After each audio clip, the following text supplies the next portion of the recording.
the shadows, I hear your call. Good shepherd, you catch me when I fall. You promise strength in the darkest night. With your victorious hand, you guide my fight. Oh, I am standing on the cornerstone. With every step, I am never alone.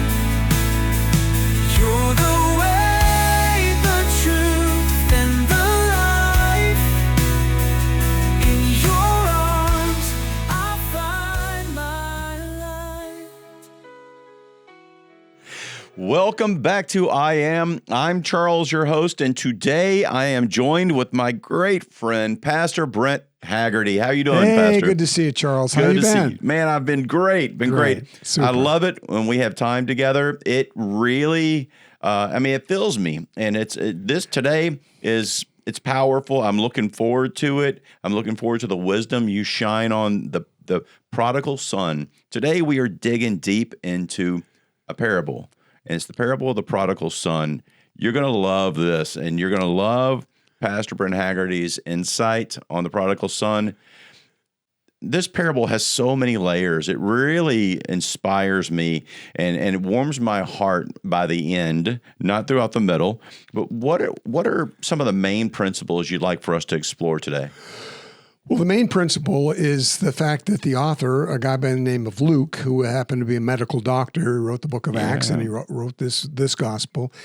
He heard Jesus tell three stories, and whether Jesus told them back to back to back, this is the way Luke penned them for the author Theophilus to read. And they all deal with the same three principles: the grace of God, the unconditional love of God, and the forgiveness of God. Okay. So he's dealing with, first of all, he says there's a parable of the lost sheep. Then there's a parable of the lost coin, and then there's the parable of the prodigal son, not necessarily in that order, but they're all dealing with the same basic principle. So God is a God who loves us unconditionally, forgives us no matter how many times we offend him, and he demonstrates his grace to us and treats us as if it never happened. That's an amazing reality in this story. There's a similarity between this story 2,000 years ago and our present day reality. I read not long ago, Charles, that 1.6 million teenagers between 15 to 18 years of age run away on the average year in this country. Wow, we've got to do There are something about about 45 to 60,000 teenagers who are in some sort of a juvenile delinquent home today. And I'm thinking, wow, evidently the people today are facing the same struggles in reality that this prodigal son faced 2,000 years ago. So it's relevant. That's all I want to say. It's just relevant. It's relevant. Yeah. Yeah. Well, those statistics, they're stunning, Brent. I mean, what correlation do you see between the story in Luke 15 and present day reality in our American society? Yeah, Well, let me just mention the first principle. The first principle of 5 I want to point out is that there's a freedom to choose. God made us with a will. We read about his will throughout Scripture. He created us in his image. He has a free will, and he gives us a free will. It's part of the imago Dei in Latin.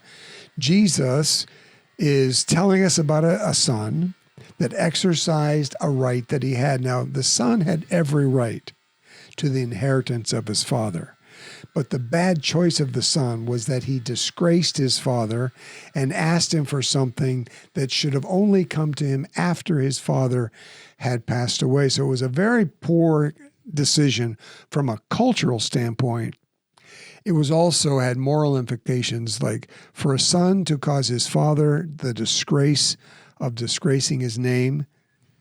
Not often talked about, Charles, but culturally, this boy could have been punished by the death penalty if his father had chosen to exercise that right. That's how serious this offense was.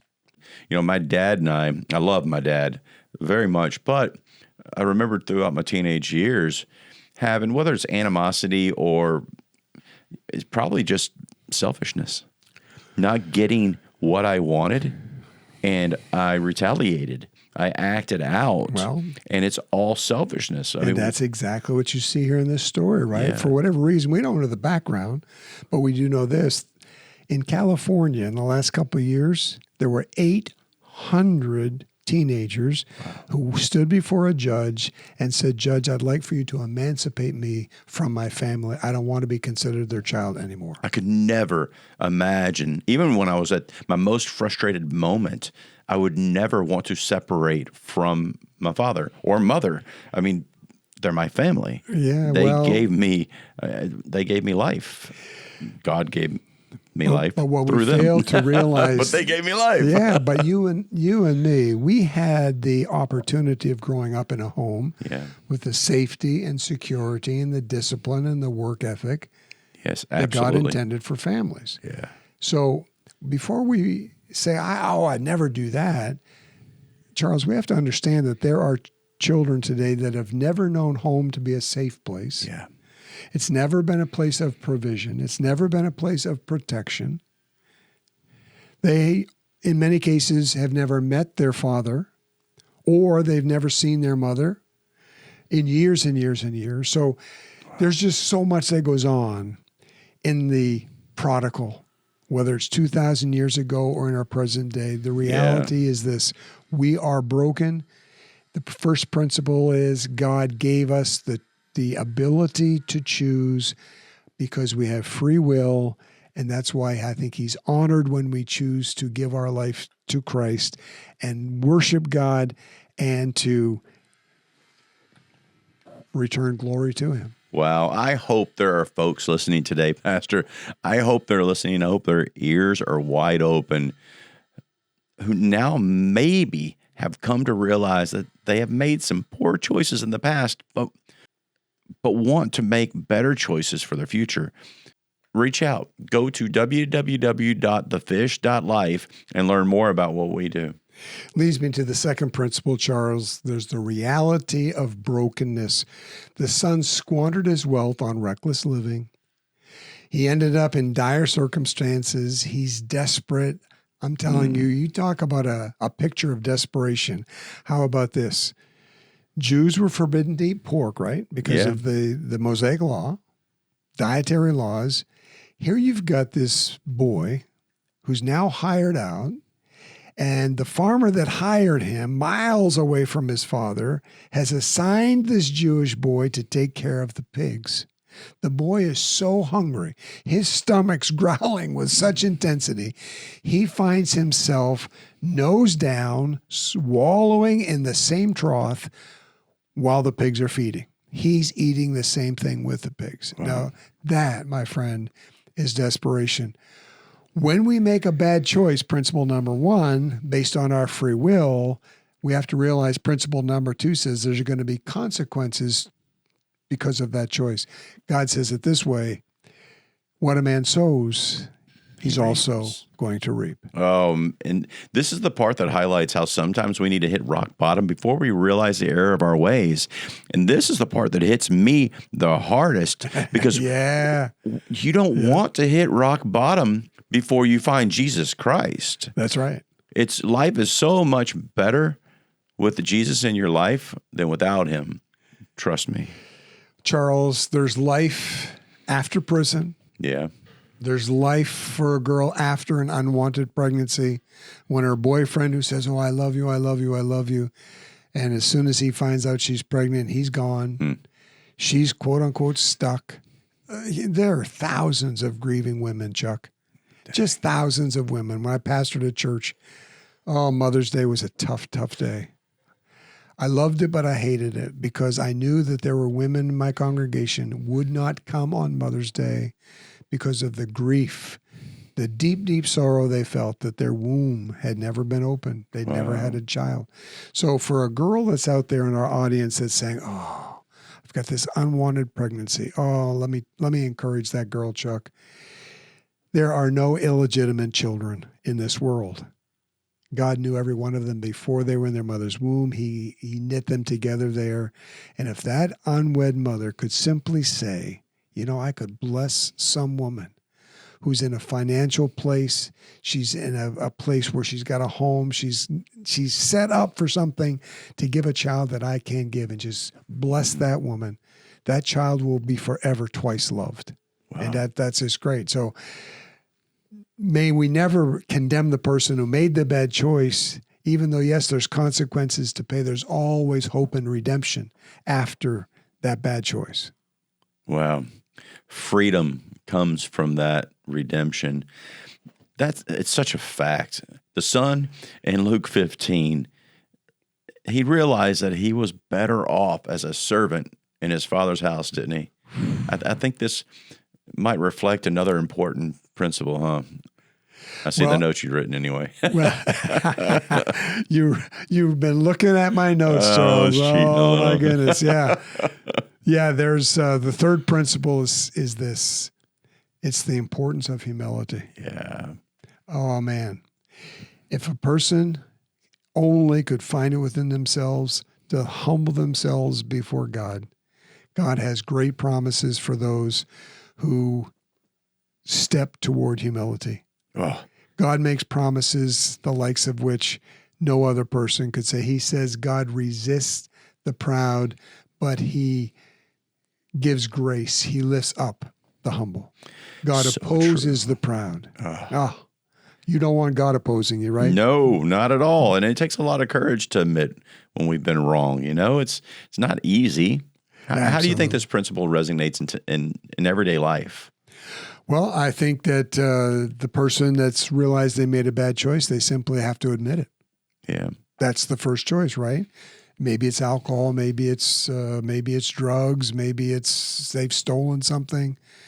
But if they have the humility to step toward God, God's already stepping back toward them. We'll see that at the end of this parable. But listen to what God has to say toward the person who can walk in humility. He says, pride goes before destruction. Love that. God opposes the proud, but shows grace to the humble.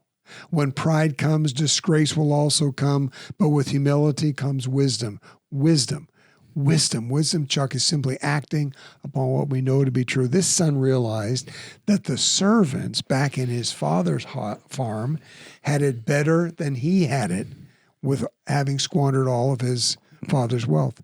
And so he humbled himself. Must have been a long self-talk, making his way back. Now he's broke. Now he's dirty. Now he smells like a pig. And he's got to go back to see his father. Wow. Humility. Principle number 4, the power of forgiveness. Yay. The power of forgiveness. We can be forgiven. Now, this is the key theme in the parables, isn't it? The father's response to his son's return, nothing short of extraordinary. The father runs to his son. Yeah. The father embraces his son, forgives his son, beats everyone to the punch. Those who could have come out with condemnation, with fists flying, with sticks to beat this disrespectful son. The father comes running out, takes his robe off, takes his ring off, gives an order when he's a great way off.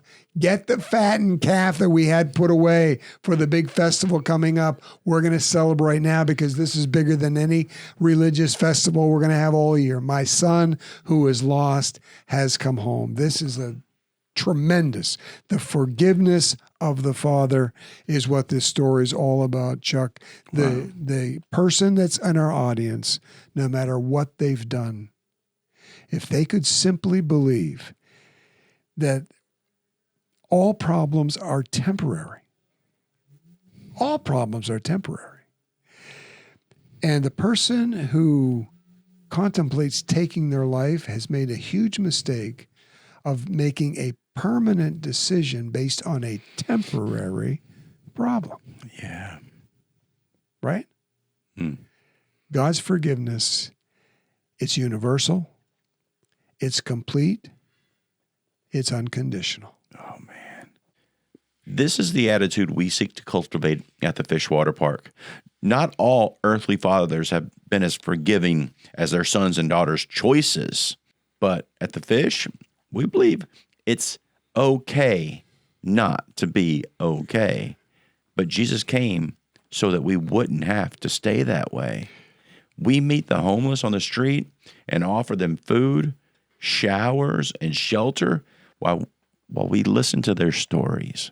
What God has laid out and laid on our heart is that this place, the fish, will be a place where people who have made a poor choice get a second chance to make a good choice. We want to be the one who they run to, and we want to run to them with a robe, a ring, and a feast. That's right. Where regret and shame is turned to hope and full restoration in Christ and in this world, Pastor. I tell you, it's what drew me to the fish, Chuck. It really is. You didn't have a perfect dad. I didn't have a perfect dad. We had great dads. Yeah. But I haven't been a perfect dad either. And I'm pretty sure that none of us would claim that. But you know, God in John 3:16 says that he's loved us with an everlasting love, an agape love, unconditional, perfect love. So this is at the fish.